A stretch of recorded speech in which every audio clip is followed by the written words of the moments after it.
ఈశ్వర గారు ఇప్పటివరకు మీరు కొంత గ్రౌండ్లో స్టడీ చేశారు. మీ నోటీస్కి వచ్చినటువంటి అంశాలు ఏమేమి ఉన్నాయి?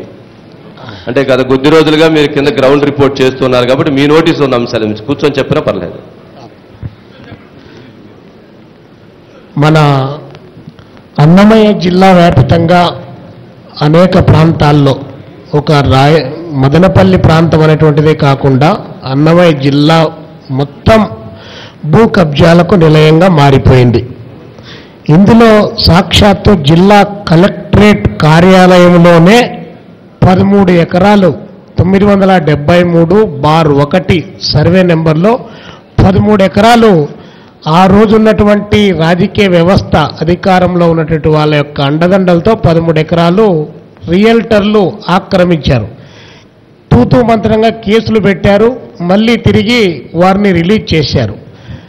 రాయచోట్లో ఉన్నటువంటి కలెక్టర్ కార్యాలయాన్ని కడపలో ఉన్నటువంటి సబ్ రిజిస్ట్రారు దానికి సంబంధించినటువంటి రిజిస్ట్రేషన్ చేశారు.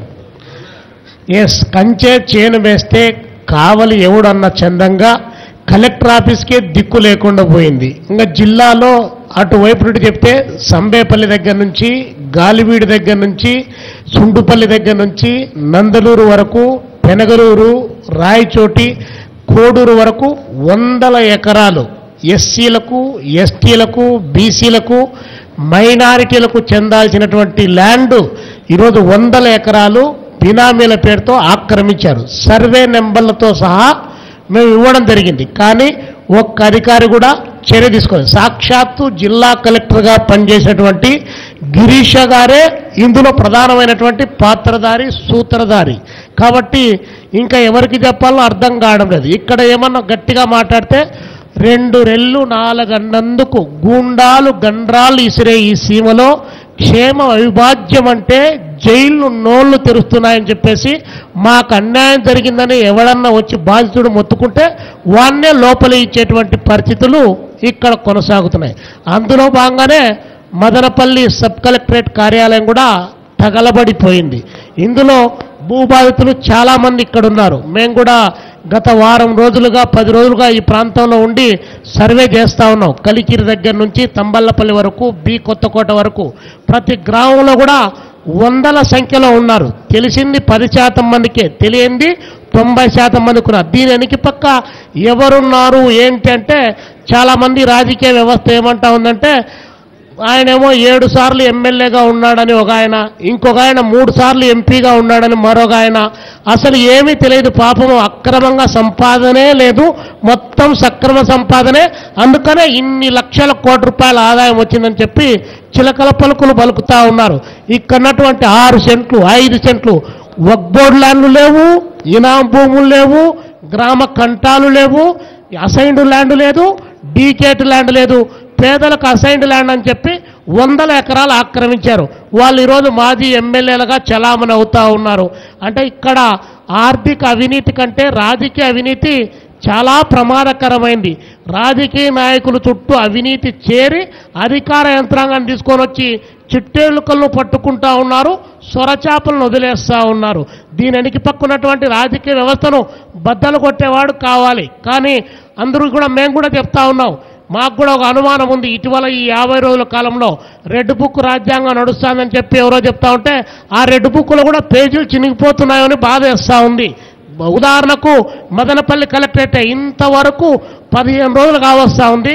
ఇంతవరకు అసలైన బాధితులను 3 తీసేశారు. వాళ్ళు కాదు కదా బాధితులు, వారి వెనక పక్క ఉన్నటువంటి రాజకీయ వ్యవస్థ దాన్ని పట్టుకోవాలి కదా. దాన్ని పట్టుకోకపోతే ఇక్కడ ఇప్పుడే ఈయన 2 ఎకరాల 70 సెంట్లు స్థలం పోయింది. ఎవరు చేశారు నాయన అంటే 5 సంవత్సరాల నుంచి పోరాటం చేస్తున్నాడు, కానీ పేరు చెప్పలేకపోతున్నాడు. కారణం అంటే మళ్ళీ రేపు పొద్దున పేరు చెప్తే గ్రామాల్లో ఉండాలా. పెత్తందారులు వాళ్ళే, అధికారం వాళ్ళదే.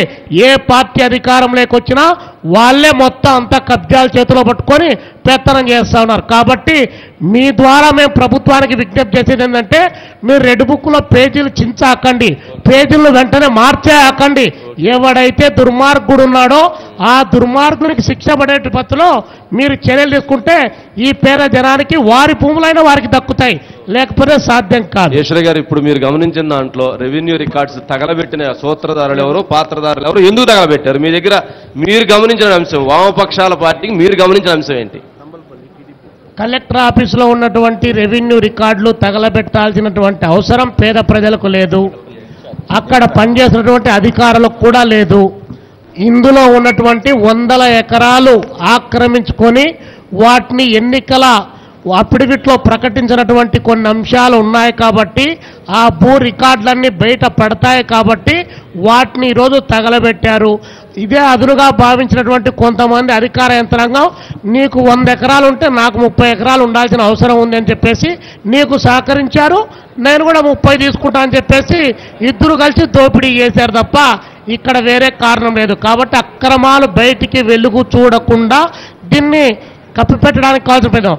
ఇంకొక ఆయన చెప్తున్నాడు కలెక్టర్ ఆఫీసులో ఉంటాయి కదా రికార్డులని, కలెక్టర్ ఆఫీసులో రికార్డు ఉంటే ఈడ తగలబెట్టాల్సిన అవసరం ఏమొస్తుంది?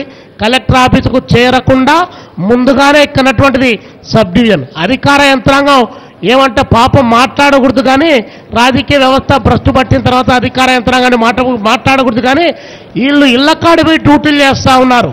అధికార యంత్రాంగము రాజకీయ నాయకులు ఇళ్లలోకి పోయి డ్యూటీలు చేసేటువంటి పరిస్థితి ఉంది. ఆర్డీఓ స్థాయిలో ఉన్నటువంటి అధికారులు గ్రూప్ 1 ఆఫీసర్లుగా ఉండి వాళ్ళు ప్రభుత్వం చేత జీతాలు తీసుకుంటూ ఇళ్లకాడిపోయి డ్యూటీలు చేసేటువంటి ఒక దారుణమైనటువంటి స్థితి ఇక్కడ ఈ జిల్లాలో నెలకొన్నటువంటిది కళ్ళ ముందు అందరికీ తెలుసు. ఎవరి దగ్గర పోతే పనులు జరుగుతాయి, ఎవరు ఆక్రమించారు భూములకు మామూలు సాధారణ ప్రజలు వచ్చి గ్రామాలను వాడు ఆక్రమిస్తే ఎవరు ఊరుకోరు, వెంటనే ఇంకొక వర్గం వచ్చేసి పట్టుకుంటుంది. కానీ దీని వెనక పక్క పెద్ద రాజకీయ వ్యవస్థ ఒకటి అనేటువంటిది కొనసాగుతూ ఉంది. ఆ రాజకీయ వ్యవస్థకు ఇక్కడ మదనపల్లిలో జరిగిందనుకోండి జిల్లా కలెక్టర్ కాడ చెప్తాం, జిల్లా కలెక్టర్ అదైనా అనుకోండి రాష్ట్రంలో అక్కడికి వచ్చి చెప్పాలి సీసీఎల్ఏకు, సీసీఎల్ఏ కూడా అదైంది అనుకోండి పోయి ముఖ్యమంత్రి గారికి చెప్పాలా. పై నుంచి కింది దాకా వాళ్ళంతా ఇప్పుడే చెప్పారు కదా శ్రీ గజ్జల మల్లారెడ్డి గారు చెప్పినట్టు 2 రొళ్ళు 4 అన్నందుకు గుండాలు గండ్రాలు ఇసిరే సీమలో క్షేమ విభాజ్యం అంటే జైలు నోళ్లు తెరుస్తున్నాయని చెప్పేసి అన్యాయం జరిగిందిరా బాబు అని చెప్పి తల బాదుకుంటే వాడిని లోపలేసే పరిస్థితి. ఓకే ఈశ్వరి గారు, మీరు చెప్పినటువంటి అంశంలో ఏదైతే రెవెన్యూ రికార్డ్స్ తగలబెట్టడం దగ్ధం కావటం వెనక, దగ్ధం చేయటం వెనక సూత్రధారులు పాత్రధారుల్లో ఎవరైతే నామినేషన్లో అఫిడవిట్లో దొంగ డాక్యుమెంట్స్ పొందుపరిచారో అది ఎక్కడ నామినేషన్ డిస్క్వాలిఫై అవుతుందో అన్నటువంటి ఉద్దేశంతో అది తగలబండి అనేటువంటి ఒక అనుభవం. ఖచ్చితంగా అందులో డౌటే లేదు.